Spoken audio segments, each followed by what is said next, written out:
In this short video, I would like to present the importance of decision making in the middle game. Here we are at move 46, and this is actually a teaching game which I played with one of my students recently. My student is a 9Q, and at this point he is facing not so easy decision. We can see around the board that white is super solid everywhere, like on the right side, here in the bottom left corner there is basically nothing, top left corner, top right corner, everything belongs to white and there is no weakness. However, white still has one weakness to fix, and that's definitely this agi in this shape, which black can definitely aim for. And around the board we can take a look that black is probably already behind. However, black has quite a lot of central potential, especially in this area. So now black is facing a decision what to do next. So first we can take a look what happened in the game, because in the game black was emphasizing on the agi at e17 and decided to invade here, and white needs to start being careful about the e17 problem. But white decided to reinforce the problem by counterattacking, and here we can just fastly browse through the continuation, and black played actually quite a nice sequence like this, and actually black very easily made life. So originally black was just starting with this one stone, and in the end black developed a very easily living group. So we could actually conclude that locally black definitely did a good job, and white's top side potential completely disappeared.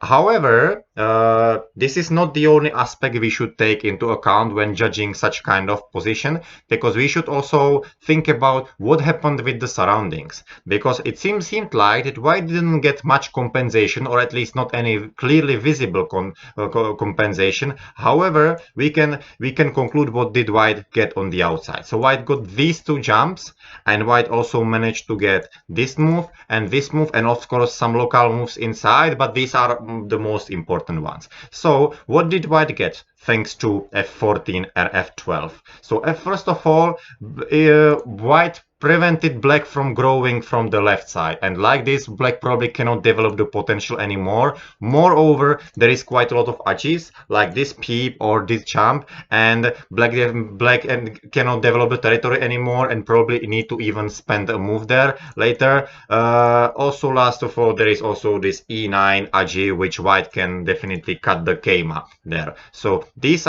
is actually the moment where these two stones can be useful.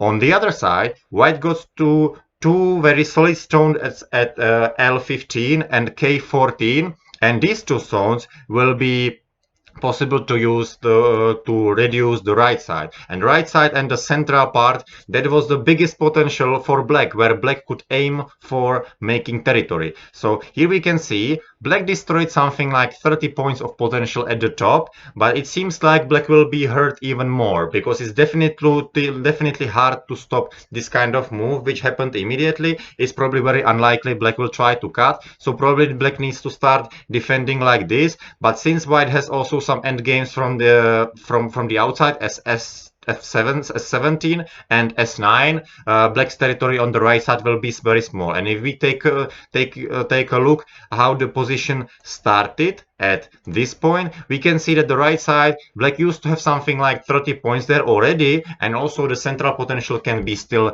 very nicely developed. So we can definitely think about a better way how black should continue in this situation, and I think the decision playing inside, even though black played a very nice sequence there, was not good enough. So I think at this point black should definitely make a decision of trying to build as much as possible from in the central part. White would probably fix the agi at the top, and white would manage to build all of the territory at the top. However, black can still very nicely develop the central potential, and now we can see that the potential is not 30 points like on the right side only, but it's more something like 50 or 60 points. And if white will not start reducing, then we can also see that later this can be also a very nice move for black, and black might be actually even trying to connect the line. The question is, If black actually can't do even something like this and hoping for white to answer, because then actually black might get probably even better result, like connecting the whole line.